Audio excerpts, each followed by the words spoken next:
Greetings, folks. This is the evening, doggone close to 9 p.m., 11th of January, Wednesday.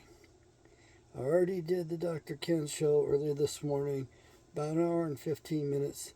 Took a long time to upload, and I don't even think YouTube has done processing it, or just barely. So here we go. This is the 24th episode of Awakening Israel. And the mission is to awaken our brothers and sisters in Israel. Why? Because we are going to have to wake up for self-defense, self-survival, for survival. I want to focus on one word today, and I prepared this a little bit, which means it probably won't go real good. I mean, every time I prepare a lesson or a show, it falls flat on its face because my forte is to get a stream of consciousness going. And by those rich associations, and sometimes loose associations, take off to a few other things and just flood you with information.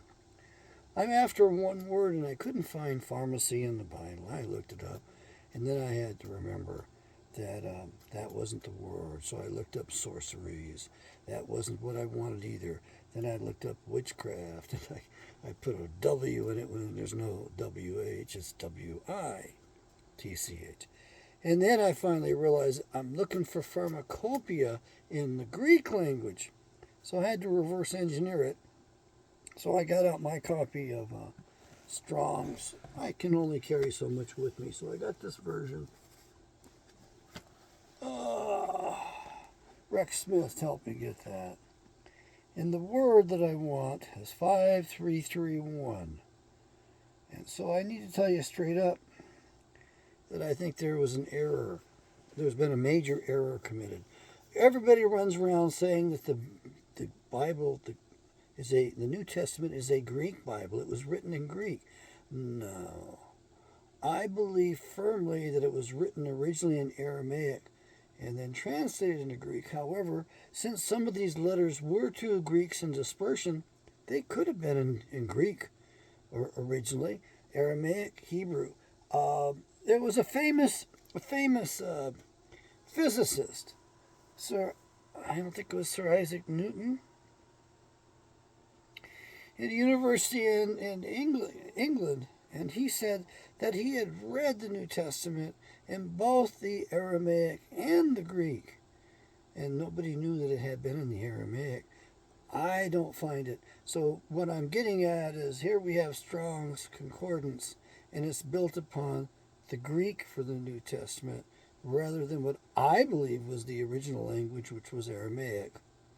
So could be wrong about that, but this is one of those things I bring up so that you will know, so that you'll have some flexibility in your thinking and you'll approach it gingerly with an open mind, and you'll tend to, brainstorm. Yeah, that's the right word. You tend to brainstorm so you come up with a broad range of possibilities, because sometimes it means more than one thing. Now, in the case when I went to Missouri, I asked a fellow who had been writing books, Dan Gaiman, Pastor Gaiman, in Shell City. I got to spend a week with him the first time I went there. I'll tell you that story another time. I asked him, Pharmacopeia in the Bible, does that mean the psychological warfare, or does that refer to the chemical, the medical warfare? And he said it means both, because I looked at the Pharmacopeia and realized that it was mind control as well as using poisons. Okay? All medications are based upon principles of toxicity and disabling, and if they're not, then the insurance won't cover them because they will only pay for what kills you. It's a horrible profession, and remember, the art of poisoning came out of Khazaria, and there's a group of women in the distant past that used the art of poisons and that knowledge to rule the roost, basically, and dominate the world. And they may be, some folks, they're behind the scenes running this whole thing. which wouldn't doubt me, but of course, if we find that out, then I'm going to ask the women, well, you didn't like it because you said it was a man's world. You didn't like the way we run it, but it's really the women running it all along. How do you like that? We'll get into matriarchy and patriarchy some more, but I want to look up 5331, Pharmacopeia, or Pharmakeia, pharmacy, magic, sorcery, witchcraft. Primarily, Pharmakeia signified the use of medicine, drugs, spells, then poisoning, then witchcraft. In sorcery, the use of drugs, whether simple or potent, was generally accompanied by incantations and appeals to occult powers with the provision of various charms, amulets, etc. Professedly designed, I like that word, professedly designed to keep the applicant or patient from the attention and power of devils. Yeah. But actually to impress the applicant with the mysterious resources and powers of the sorcerer. This is the word we're after. And in case you're wondering, the head of all of the big pharmaceutical companies, their international headquarters are all in the Ukraine. They all come from ancient Khazaria, and the Khazarians used to basically sucker in the travelers. Come on in, have some food and drink, because the custom was you offered food, drink, and shelter to travelers. That's what the ethics required. That's almost like a universal law back then. Well, the Khazarians didn't play by the rules at all. They were sociopaths. They were a sociopathic culture. So what they would do is they would waylay these individuals, eat a little more, drink a little more, stay another day, have some more to drink. And then they would they'd kill them, they'd poison them. After they learned everything they could about them, and then they would steal their identities, and then take their goods and go out and complete the missions, go out to those areas and pretend, those other lands, and pretend they were them, and sell the goods and do more mischief. They were a horrible people. And the Edomites from Mount Seir went up to help them convert to Judaism. And that's when things got really mixed up. They were already mixed by the time Yahshua was born, because at the time Yahshua was born, Herod the Great in Idumean is how I used to say it. Now I realize it's Idumean is how you pronounce it, which is a Greek word for Edomite. Edomites, descendant of Esau, who took 2 Canaanite women to wife. He took 2 of them. When he saw how much it upset his parents when he took the first one wife, he rubbed their noses in the shit and did it again. Forgive my French. This is in the Bible, so we have good documentation of it. The problem with the genealogies out of the Polynesia is it looks like they got things a little wrong. Just like the mainstream churches got it a little wrong. They didn't know how to read the original text, and they put Cain under Adam's genealogies, which is the way it is in the big box churches that lie to you, because the evil ones did their best to obscure things. So the battle is between the sons of Cain and the sons of Adam. And in case you're wondering, Yahshua was a white dude, Israelites were white dudes, and so they've decided they're going to malign us by talking about white supremacists, being the boogeyman, being the bad guy. It's because the evil guys have stolen their identities, and the biggest identity theft in history, which is going on right now, today, and they're pretending that they're the Israelites. They're pretending that they're the chosen ones, and they're not. I don't know what they are. They can't make up their mind whether they're a race or a religion. Okay, we're focused on the one word. Why is it? Well, according to Pastor Gaiman, they're working on both the brainwashing and the poisons that you call medications. Well, spell stuff, put people in trances, to drugs, to change their consciousness, to get them to do stuff to disinhibit them. So the evil spirits come forward like an alcohol so that they can seduce each other and go off the deep end together and commit crimes against themselves, basically. Okay, we're going right to proper name version of the King James Bible, and I lost it already. Why am I in this one? Because I was busy talking and yapping, and I let it close up from Galatians 5:20, which I haven't read you yet, have I? No. I read you the other stuff. So I'm looking for Galatians. I am not a New Testament guy. I do not like the fact that when you go to a church, this is all they will teach you. And as a result, they created a religion with some real false stuff going on. And so most of us that have been reared in Sunday school as kids were not told the truth. We're all told a bunch of little white lies, little colorations here or there, which is okay. You know, I mean, look at Satan, Santa. I mean, there's just one letter difference, isn't there? What's the big deal? And look at the Christmas tree. And we got in the Bible here how you're not supposed to worship to the trees. And if you look into it closely, you find out that they actually were going into the groves and worshiping. Remember, was it Gideon who cut down his father's groves?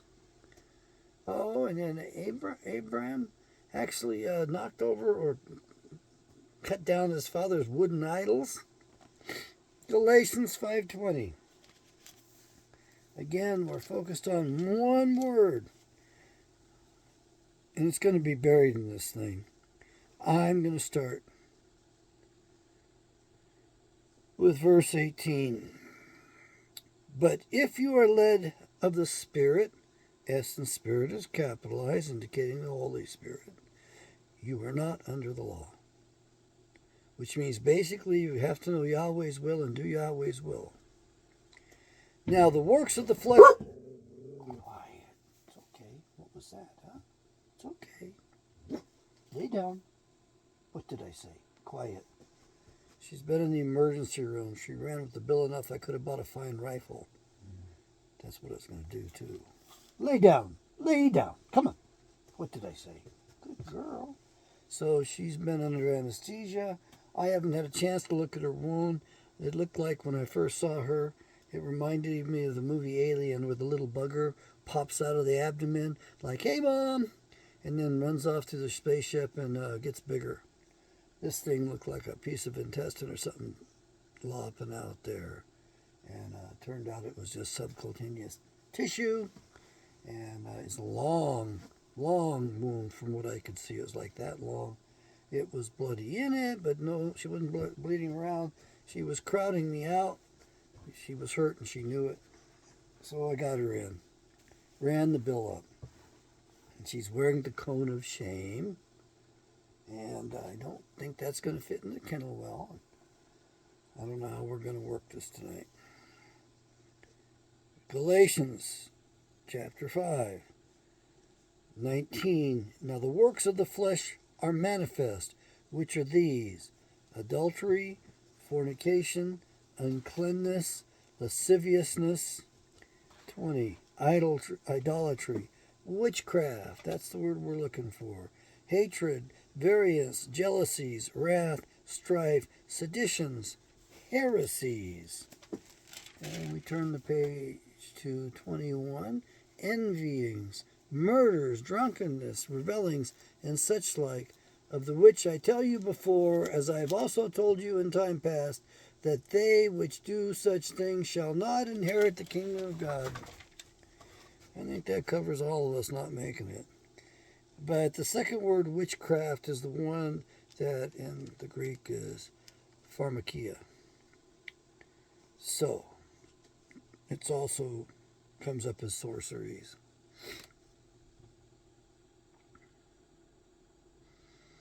You need to focus on that word and understand it, because that's what's going on today. The medical profession is not what you think it is. They make a lot of money and they bury their mistakes. Okay, now we're going to look at the New Revised Standard Version which doesn't have the Spirit, but it's a modern English translation. They add verses and subtract verses and change things, and they don't regard, they change their perspective.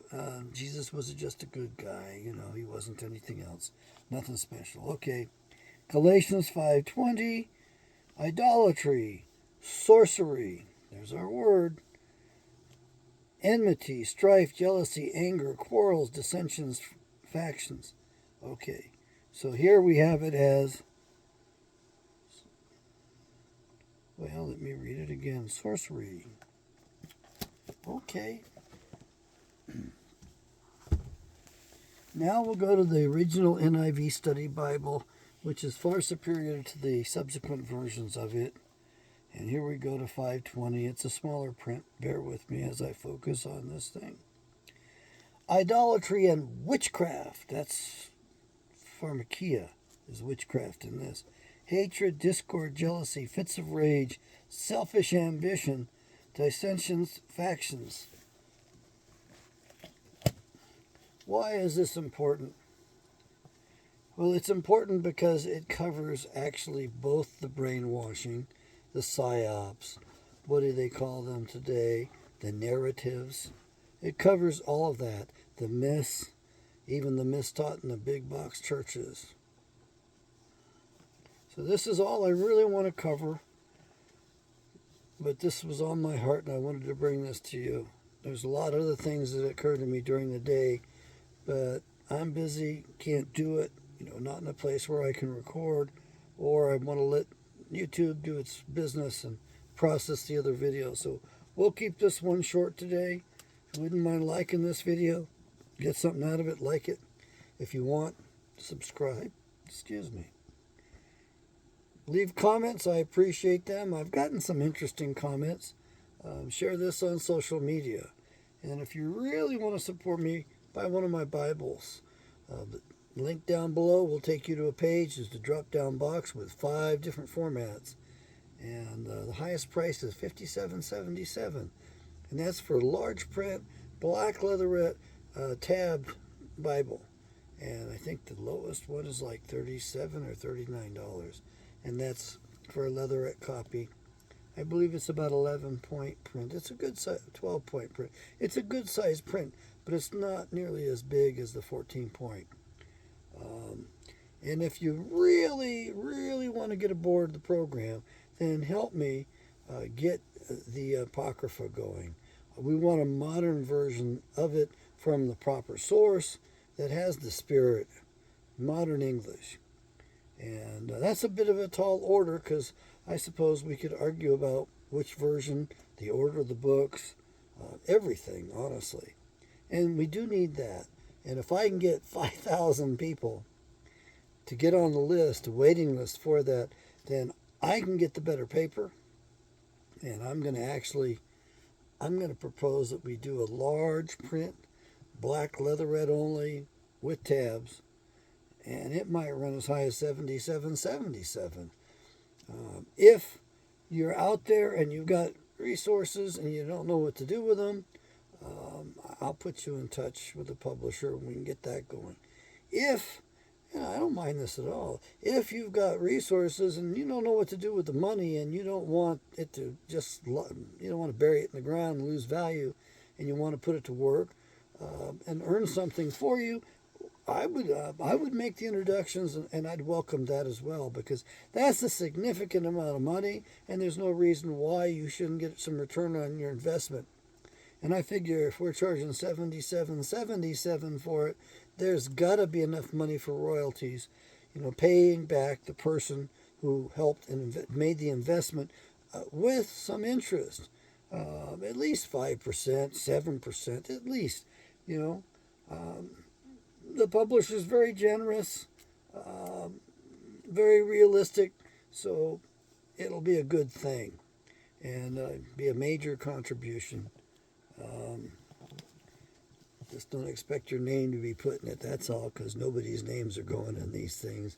Not mine, that's for sure. And my family name wasn't in the original King James either, but my distant relative in the past brought you the original King James. And some other great works as well. And King James was not a nice guy. He wasn't some holier-than-thou sort of dude. He was a real mess.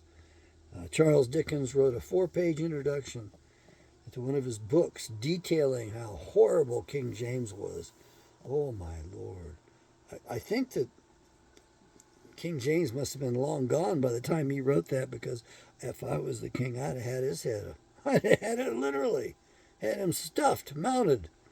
I mean, it was bad stuff, but especially if it was true, and I think it all was true, then the King James wouldn't have hesitated. Yahweh bless, and may you bless Yahweh. And by the way, you work out your salvation. And how do you do that? You have to access the mind of God so you can know Yahweh's will. And you do Yahweh's will just like Yeshua did Yahweh's will. That's what he claimed, and that's the example he set. And that's what we strive for, too. I believe that. I don't know what you believe. You can put that in the comments for me. So you want to access the mind of God? Read the Bible. All of our founders were educated fully on the Bible. Matter of fact, they were so well educated in it that the college entrance examinations back then was, you would go in and sit down in a room, and they would give you a chapter, a book in the Bible. And the first part of the test was you would translate that. And you would translate that into whatever language they wanted. It could have been Greek, could have been Aramaic, could have been Hebrew. And then they require you to translate that into one of the other languages. So typically it was you had to translate it into Aramaic, and then you had to translate the Aramaic into Greek.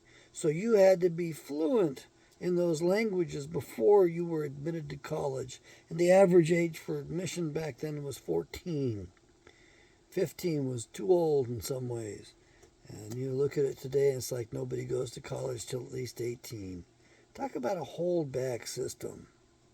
I'd love to take the money out of this government education stuff. All right, I'm going too long for you. Good night, folks. Yahweh bless.